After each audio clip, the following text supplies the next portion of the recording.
નમસ્કાર મિત્રો, હવામાન વિભાગની ભારે થતી ભારે વરસાદની આગાહી છે તે પણ કરવામાં આવે છે। આજે મિત્રો 29 તારીખના સાંજના મિત્રો કયા કયા વિસ્તારોની અંદર મિત્રો આપણને મેઘતાંડવ અને વીજળીના કડાકા ભડાકા સાથે વરસાદની આગાહી છે તે પણ કરવામાં આવે છે। કયા કયા વિસ્તારોની અંદર પણ મિત્રો આજે મેઘરાજા છે તે ધમરોડવાના છે।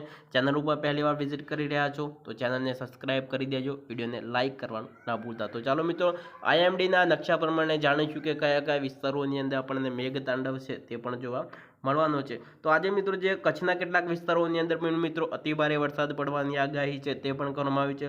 સાબરકાંઠાના કેટલાક વિસ્તારો છે, બનાસકાંઠાના કેટલાક વિસ્તારો છે, પાટણના કેટલાક વિસ્તારો છે, મહેસાણાના કેટલાક વિસ્તારો છે, અરવલ્લીના કેટલાક વિસ્તારો છે, મહીસાગરના કેટલાક વિસ્તારો છે, દાહોદના કેટલાક વિસ્તારો છે, અમદાવાદના કેટલાક વિસ્તારો છે, સુરેન્દ્રનગરના કેટલાક વિસ્તારો છે, મોરબીના કેટલાક વિસ્તારો છે, બોટાદના કેટલાક વિસ્તારો છે, ભાવનગરના કેટલાક વિસ્તારો છે, અમરેલીના કેટલાક વિસ્તારો છે, ગીર સોમનાથના કેટલાક વિસ્તારો છે, જૂનાગઢના કેટલાક વિસ્તારો છે। તેવા વિસ્તારોની અંદર જે મિત્રો તમને જે પીળા કલરની જે ત્યાં તમને દેખાય છે ત્યાં પણ મિત્રો છૂટા સ્તરે ભારે વરસાદ પડવાની આગાહી છે તે પણ કરવામાં આવી છે।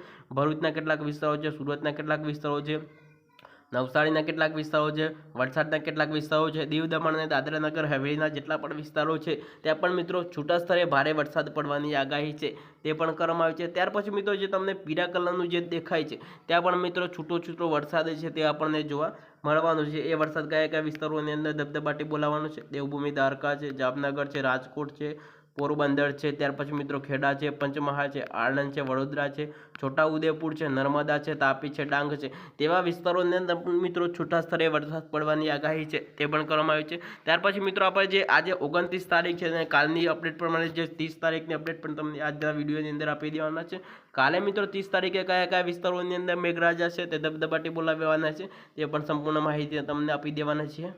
ત્યાર પછી મિત્રો આપણે જે 30 તારીખની જો વાત કરીએ તો 30 તારીખ પણ આ વિસ્તારોની અંદર આપણને મેઘરાજા છે તે ધબધબાટી બોલાવવાના છે। કાલે મિત્રો તારીખ છે 30 તારીખના કયા કયા વિસ્તારોની અંદર મેઘતાંડવ છે તે પણ જોવા મળવાનું છે। મિત્રો જે તમને પીળા કલરની જે સિસ્ટમ દેખાય છે તેવા વિસ્તારોની અંદર મિત્રો છૂટા સ્તરે ભારે વરસાદ પડવાની આગાહી છે તે પણ કરવામાં આવી છે।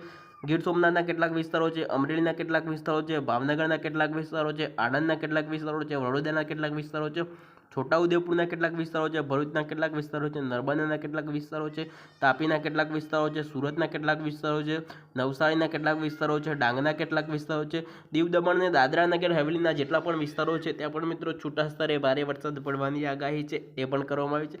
આજે મિત્રો કચ્છ છે, બનાસકાંઠા છે, સાબરકાંઠા છે, મહેસાણા, પાટણ, ગાંધીનગર, અરવલ્લી, મહીસાગર, સુરેન્દ્રનગર, મોરબી, રાજકોટ, જામનગર, દેવભૂમિ દ્વારકા, પોરબંદર, જૂનાગઢ તેવા વિસ્તારોની અંદર મિત્રો આપણને છૂટો વરસાદ છે તે પણ જોવા મળવાનો છે। કારણ કે મિત્રો અતિભારે વરસાદ છે એ મિત્રો આજે તમને જે પીળા કલરની સિસ્ટમ દેખાય છે ત્યાં પણ મિત્રો અતિભારે વરસાદ પડવાની આગાહી છે તે પણ કરવામાં આવેલી છે। આજે તમને પીળા કલરનું જે તમને દેખાય છે ત્યાં પણ મિત્રો વરસાદ છે જે સતત ચાલુ રહેવાનું છે, એકદમ વરસાદ છે તે બંધ નથી જઈ જવા દેવાનું, કારણ કે મિત્રો ત્યાં પણ મિત્રો છૂટો વરસાદ છે તે પણ આપણને જોવા મળવાનો છે। કારણ કે મિત્રો 4 તારીખ સુધીની અંદર પણ મિત્રો વરસાદનું જે જોર છે તે આપણને ઓછું થવા જઈ રહ્યું છે। કારણ કે મિત્રો ગુજરાત ઉપરથી એક જે સાયક્લોનની સિસ્ટમના કારણે આજે ગુજરાતની અંદર વરસાદ છે તે પણ પડી રહ્યો છે। કારણ કે મિત્રો હવે 4 તારીખ પછી ગુજરાતમાં વરસાદનું જોર છે તે ઓછું થવા જઈ રહ્યું છે। કારણ કે મિત્રો અમુક જગ્યાએ મિત્રો ખેડૂતોને જે વાવણી હજુ અમુક ખેડૂતોને વાવણી લાયક વરસાદો થઈ ગયો છે, પણ કારણ કે જે હજુ ઘણા બધા એવા ખેડૂતો છે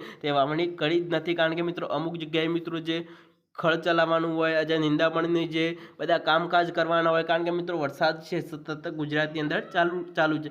કારણ કે મિત્રો સૌથી વધારે વરસાદ છે મિત્રો સાબરકાંઠાના કેટલાક વિસ્તારોની અંદર ધબધબાટી બોલાવી રહ્યો છે। કારણ કે મિત્રો બનાસકાંઠાના અમુક વિસ્તારોની અંદર પણ મિત્રો હજુ પણ વાવણી લાયક વરસાદ છે તે પણ નથી પડી રહ્યો। તો વરસાદ જો થોડા દિવસ વિરામ લે તો ખેડૂતોને પણ મિત્રો વાવણી સારી રીતે કરવા દે, ખેડૂતોને જે નિંદામણ જે બધું કરવાનું છે તે ખેડૂતો બધું કામ છે તે નિપટાવી શકે। તો ચાલો બીજી અપડેટ સાથે ફરી મુલાકાત લઈશું।